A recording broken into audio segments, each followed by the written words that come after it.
I'm going to start recording, Martina. So Okay. congratulations on 730 and an incredible global Very score much. that you have. Pardon? I said, and the incredible verbal score. I think you, from what I remember, you wrote to us sometime in April or May or June, right? And you were, I think, the highest verbal scorer at V46 in that month. So congratulations on that. Thanks. Yes. Yeah. So let's talk about your preparation. When did you start preparing for GMAT, and how did you prepare, and how long did you prepare? And before that, what's your background? What is it that you currently do? So currently, I had a gap year. I was working in a venture capital. I was working in a big four company. But before I studied international trade, so let's say a slight quantitative background, but rather into really humanities. So my quant basics were not very advanced, let's say. Okay. Also, like I want to study finance now, so I did a GMAT for a master in finance program. I know that the master in finance programs are looking for a higher quant score. Nevertheless, I decided to improve the verbal score because it's harder relatively. Okay. So let's say a relative higher, like lower improvement in your score. Like a partial score can improve your overall score much more than when you improve your quantitative part. And it was very difficult for me, I have to say, to improve the quant part. Is like gaining the basics in maths. I think it's not easy for a person who was not, for example, studying physics or maths or. So you decided to focus on improving your verbal score, right? Exactly. So what was your verbal score when you started? It was 27, I believe. 27. Okay, so you improved from a verbal 27 to a verbal 46. That is incredible. Well, yes. So let's say, but also I decided to really use some professional help because I somehow could not move from one place just by myself. So I have to say, I read a lot of success stories on the GMAT Club. I was exactly as you said, I was looking for backgrounds of people because you cannot regard yourself as the same as, I don't know, somehow someone who has PhD in maths. So I took a lot of inspiration from there as well. A lot of people were very positive about e-GMAT. That's where I first encountered your platform. I do believe you have very good value for money because when I was comparing e-GMAT with other like The Economist, Manhattan, or other platforms, I was not sure if I want to make that investment. So that's why I also decided to go for e-GMAT. Okay. So as you went there, so how did you start with sentence correction? Yes, exactly. So I decided to start from like do everything because I did some studying by myself, but it was not consistent. And I think it's a really, really good thing to do, to go really section by section, but not only just, let's say, sentence correction, RC and so, but also the subsection. So for example, I devoted one day just for example, weaken part of the CR section. So I went through tens of questions from multiple resources, try to see how they approach it, how to think about it. For example, there a lot was about pre-thinking really, and I was always tracking my thinking at that time. So if I chosen something and it was wrong, I just remembered why I chose that one, so that I could just somehow track my thinking.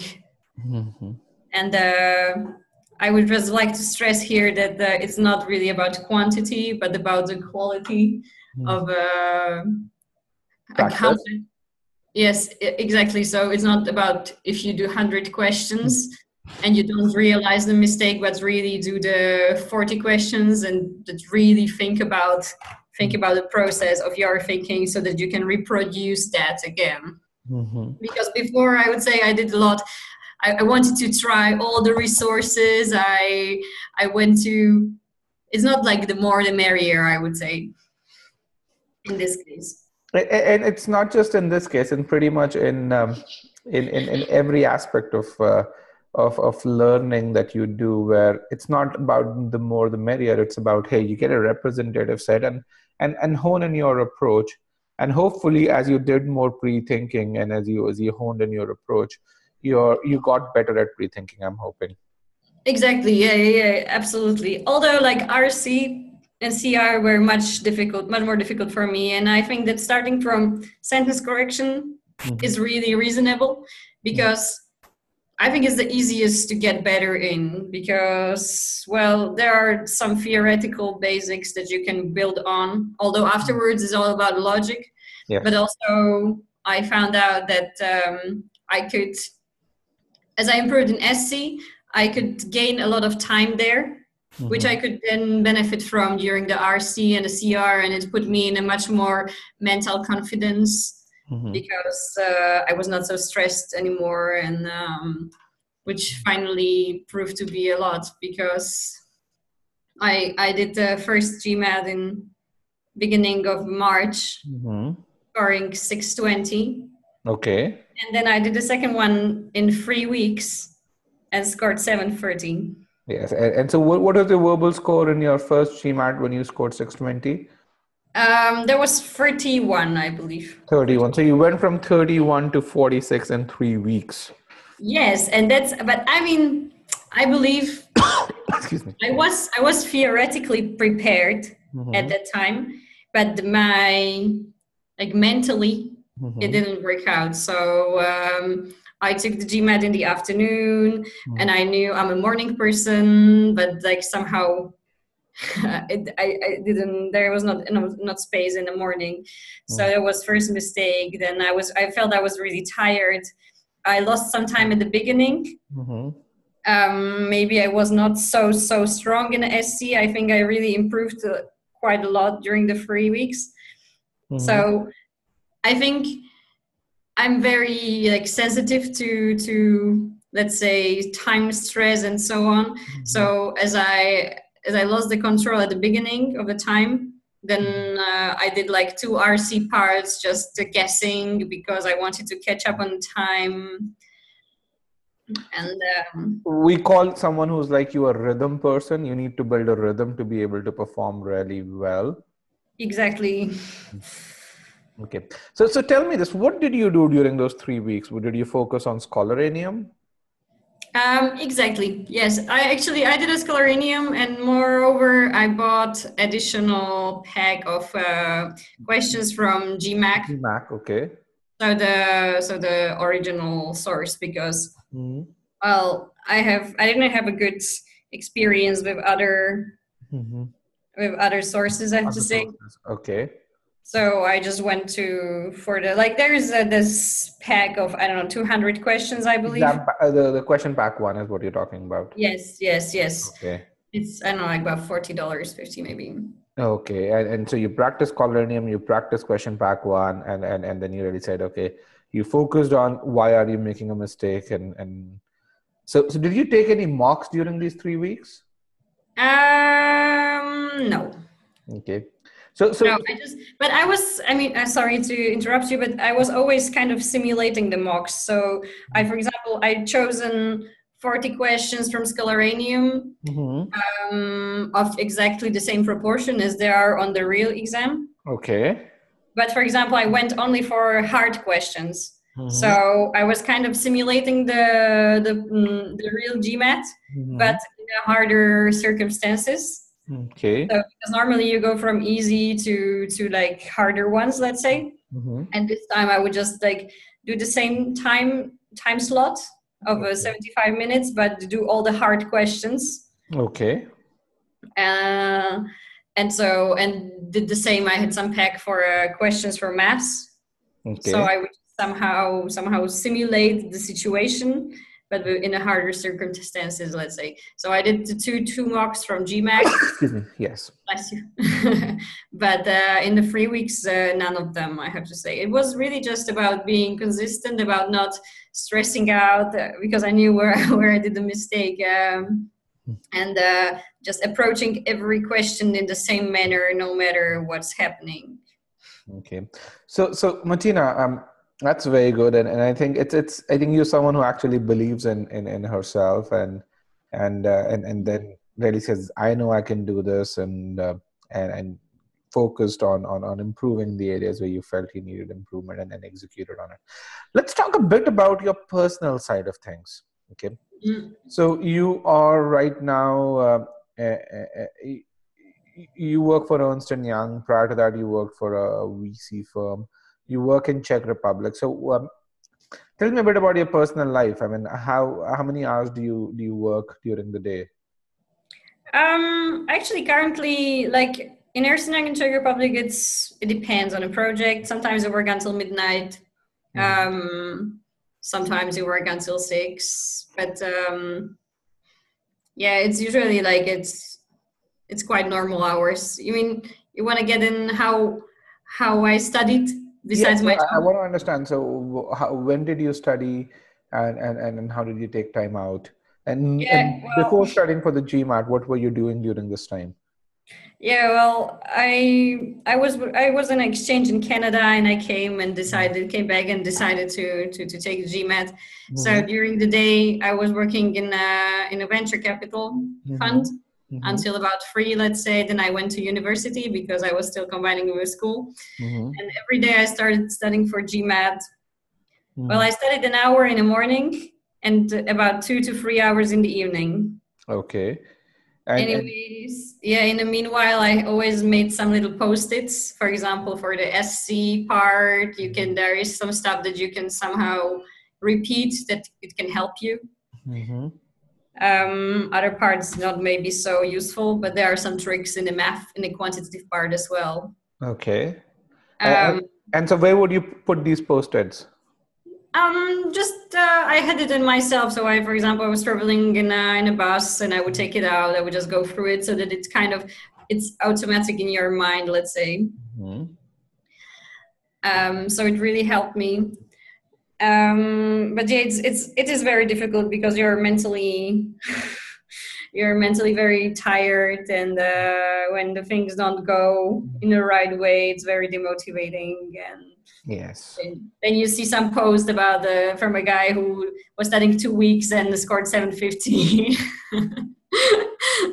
So it's very good not to compare yourself to such people, because I always say that they did the work before. For example, they were studying physics in university, so now you just need to catch up their 5 years of masters in maths in 3 months. So that's true, and I think that's a very good way of looking at things, because what you're really saying is you're focused on the goal that you have. And you say, okay, it may take slightly longer because I come from a different background, but hey, I want to make sure I get there, and that's what matters in the end. Yeah, exactly. So, well, it took a little longer, but then you got there. Exactly. The result is here. So the result is here, an amazing verbal score. I mean, 99 percentile may be better than the guy who scored a 750 in most instances. But let's talk about another. So you studied, 1 hour in the morning, 2 to 3 hours in the evening. You don't have a boyfriend? No. No, that was much easier. Or like, let's say. Okay. No family commitments otherwise? Yeah, of course, like I play sports professionally, so yes, I see that too. You ski professionally. I used to, but now it was more volleyball, and yeah, so it's good actually. It's really good not to forget about your friends, not to forget about your hobbies, because otherwise it's very easy to somehow start to associate GMAT with too much importance. Mostly like when you're going through all the forums and people who are equally motivated, and you feel like everyone is better, and that if you want to just nail this, you cannot get into university. But I mean, I do believe it's important to have the 7 at the beginning to get into a better institutions, and also for your self-confidence and everything. But yeah, like it's not. No, I think you should not obsess about it. Yeah. I think it's a problem that needs to be solved. It's a challenge that you need to overcome. But I mean, you play sports, so you can't. So with volleyball, you said, right? You play volleyball, and it's a fascinating sport. I played it for some time. It's very. But if you play volleyball for more than a certain amount of time a day, you're likely to hurt your ankle. Yeah, well, of course. Or your wrist. And so you do need to, you can't be obsessed about GMAT in the same way, and you can't be thinking about it all the time, because otherwise you're going to not assimilate things. You've got to have that off time. You've got to give your mind a break. You've got to keep your brain fresh. Exactly. So I think it's really, really important to have something in your life that will just put your mind off this thing and just reset and Yes. So tell me this, prior to starting with Verbal Online, did you actually use an online course? Or have you used online courses before? Before e-GMAT? Yes. Well, Not I did just for GMAT, for anything else also. Yeah, no. Okay. And so how was the experience of studying from an online course? I'm assuming you've studied using books in the past. Yeah. How did it feel like studying using an online course? It finally felt very structured, so it makes very easy to just follow, to plan actually as well, because I just said, okay, I'm going to do this, and I know where I'm going to be in 1 month. So it's very easy to plan. Also, I really enjoy the analytics. I think it's one of the most important things because the analytics, it's done for you, and you don't have to track where you did a mistake, and you know where to improve, which is really essential, which I understood quite later. But I think many people who are just stuck at some point, I think they are just working on everything in the same way and not focusing on the right area, just want to improve in everything. So they are working in everything at the same time, and it's just not possible to improve it in that way. So I could see that for example, I have a lower score on RC, which I really had, and so I knew it's just not gonna disappear in the GMAT, right? So I just put more time into RC, and so I think the analytical tool was really. Scholaranium, you really said you figured out you were weak in RC. Then you said, I'm going to practice more of RC, and then I'm going to track my improvement. Exactly. And in that case also, what was really helpful, for example, I have just searched for RC, like a keyword in forums, and was looking for what helped to people, actually how they put their mind on it. What was absolutely essential was really sketching everything, although like I didn't want to do it at first because I felt like I'm losing time and I'm never coming back to sketches.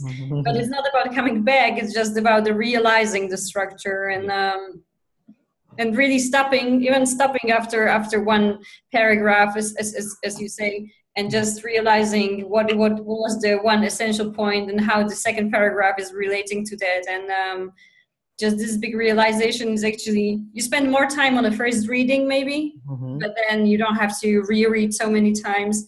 So there were some big realizations. And it's really just about how you think about it. I think it's about applying the same principle again as we talked about on the GMAT side of things, where we said, hey, it doesn't matter whether you take 3 months to ace the GMAT. What matters is the score that you get.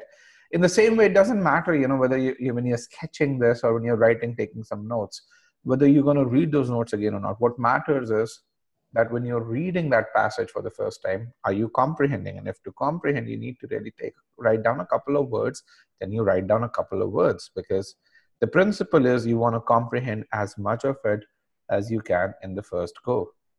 Exactly, and that's why there is no magic recipe. And I think that everyone who is starting with the GMAT, with a preparation, is looking for a magic recipe. And I'm also writing about it in my, let's say, success story, that I was also looking for that one magic recipe, but there is nothing like that. And it's really just, and everyone is talking about the meaning, and it looks so obvious, the meaning, but I think as you get in it, you many times become just obsessed with many like formal parts, and you're kind of thinking about it artificially and then not in a complex way, like you were reading an article. So So Martina, let's talk about you and the things that you're going to do next. So what's next for you? Where do you plan to apply? Well, I already applied, I already got into, so Where?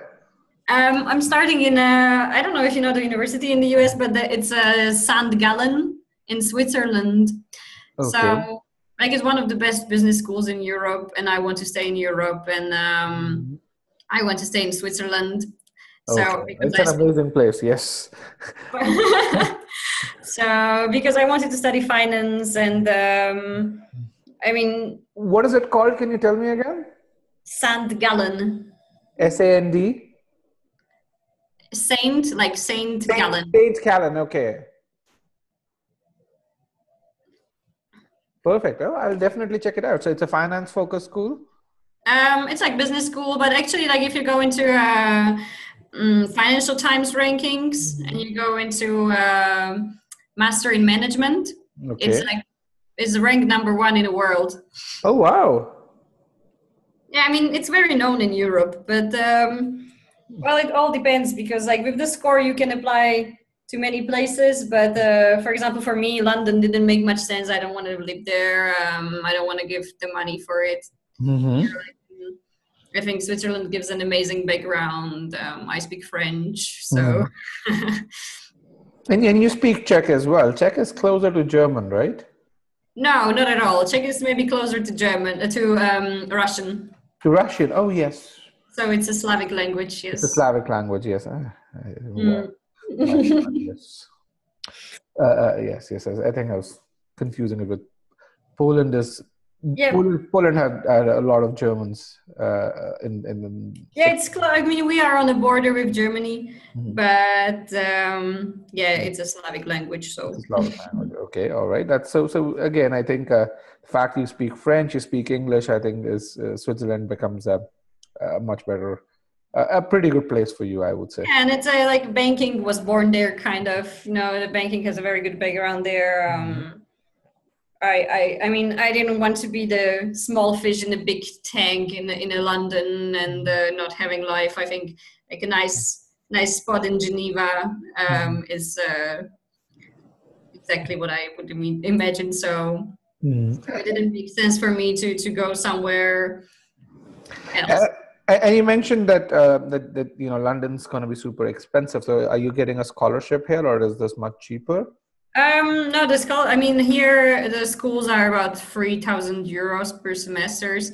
Oh. So, well, in London, I wouldn't get under 30K for tuition, and also like getting a scholarship there is more difficult. I need to have a great GPA. So, I was just really realistic and didn't want. I mean, it's also, I think, important to just realize what you want in the future and not where everyone is striving to. Yes. Because it's very easy. I mean, if you are kind of a high achiever, which I think I am, and you can do better, but then you will not really benefit from it fully, or it's not where you really want to get. It's I think something you said, it's about what you want, not what everyone's saying. I mean, I had to make that choice when I chose Babson, and I love the school, and I got a full fellowship. So I said, so I wouldn't have to pay any money for it. I want to I want to start my own business a few years down the line, and Babson's ranked #1 in entrepreneurship. So why not go there? And by the way, I'm going to study for free. I'm going to graduate with. I actually made a lot of money when I was at Babson because I did like 6 internships during my second year. Yeah, well, in the end, but there is always like the Oxbridge in Europe. There is Harvard in the US, and it's always the names that kind of will always be the top, let's say, but then. Yes, but I think the question really is, what do you want out of it?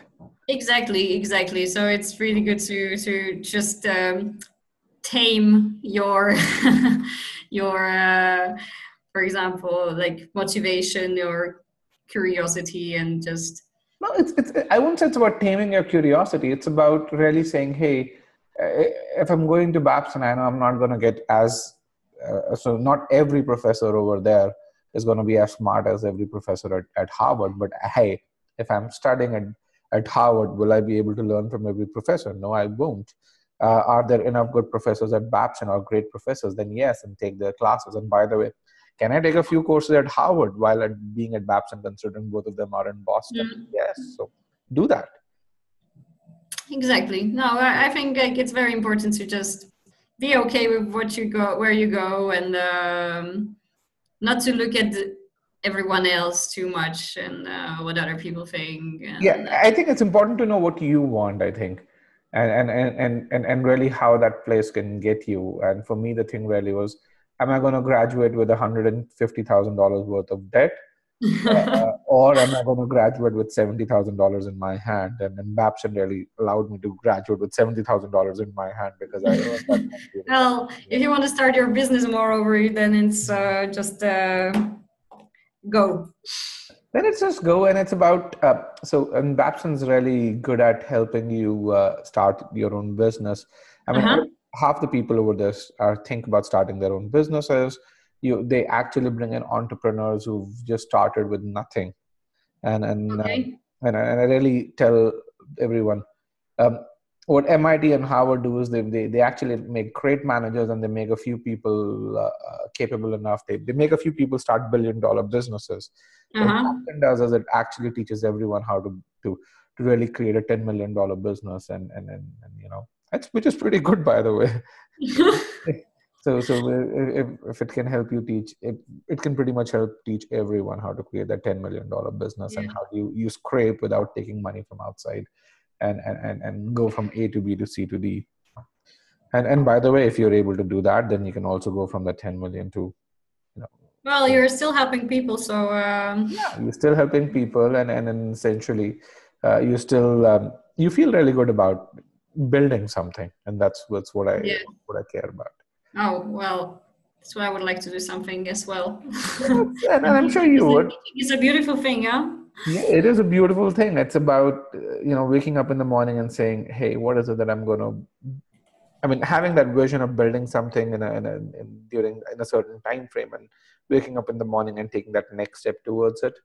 I think that's really, really interesting. And when we get emails from students such as yourself, where you've gone from a verbal score of 27 to a verbal score of 46, upwards of 99 percentile on verbal, something which and someone who's learned English from day one would be proud to score.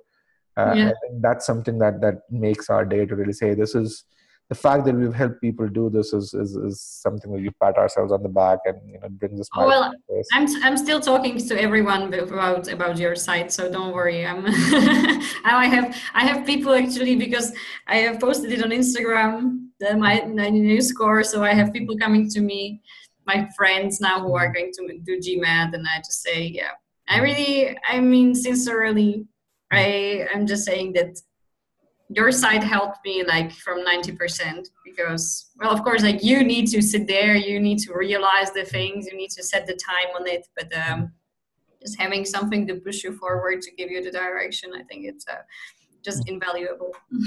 It is, and I think it's something that so as you and I talked about the non-technical side or non-subject matter side of things, we are kind of working a lot more on the behavioral aspect, where we are putting analytics around not just around, hey, how many questions, what's your strength and weakness, but how much time are you spending, when are you spending time studying. So we are launching a brand new platform. It's actually going into our second alpha right now. So you haven't seen it, but if you were connected to me on my LinkedIn, you'll see it on one of our posts. It's something that we're building from grounds up. It has people analytics built into it, where we give you feedback on how you're studying, when you're studying, when is it that seems most effective for you to study.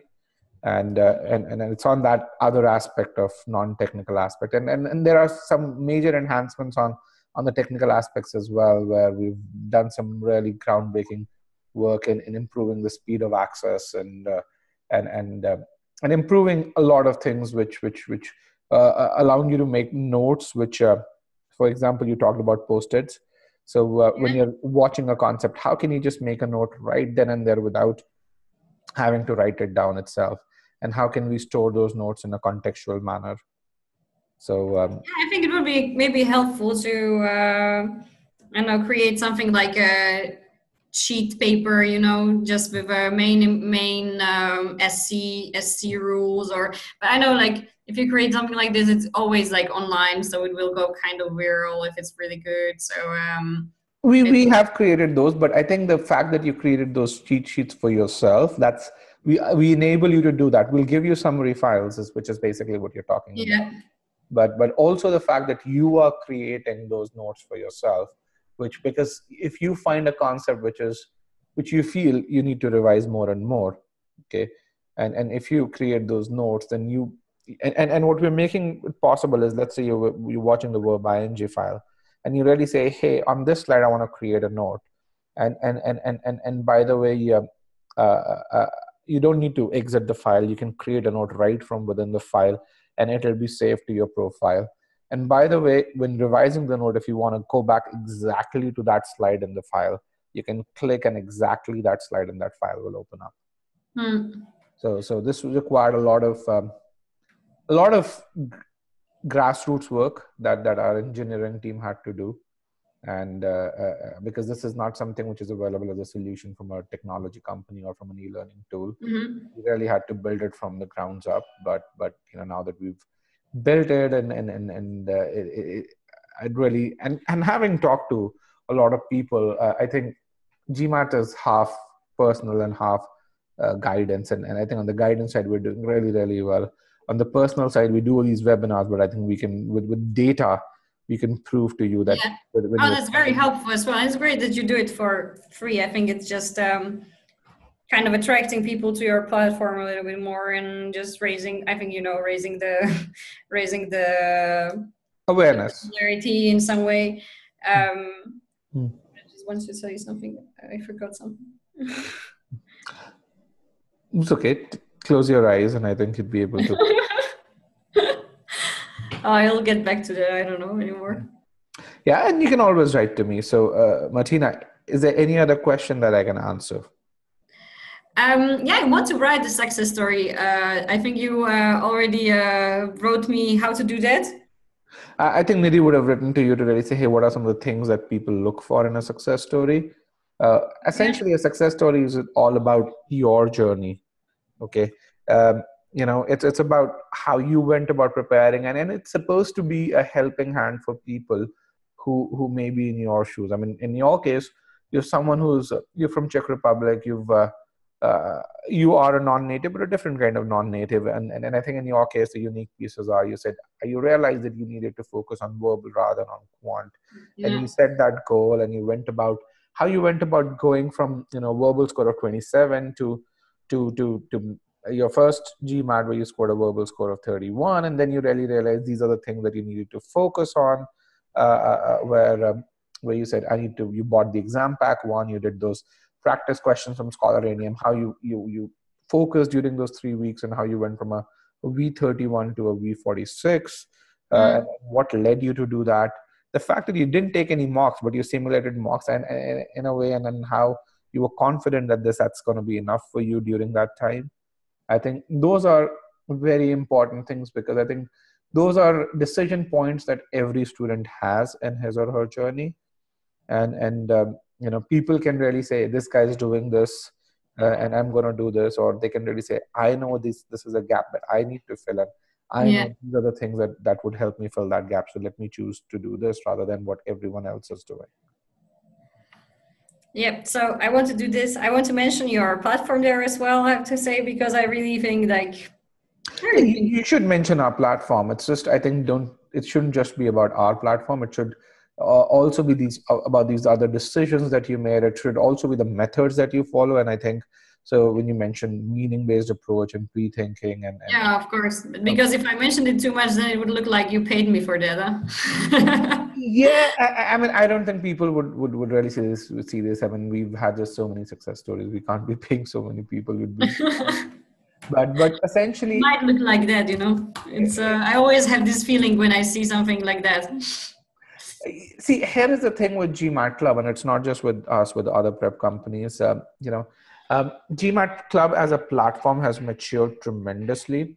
BB, Mm, who's the founder of GMAT Club, he really takes a lot of pains to verify every review. He has a lot of things that are going on in the background, where he measures, where the success story is coming from, and I know this because BB and we've had a relationship, and so have other test prep companies for a very long time, and it wasn't always that way.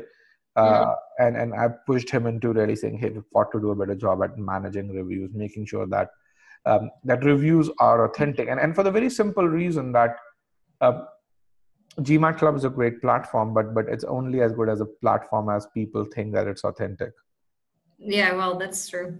Right. I mean, and if you really see that stories over there are not authentic, you're not going to believe in what's there, and then essentially prep companies being there is not going to, it's not going to be useful for prep companies.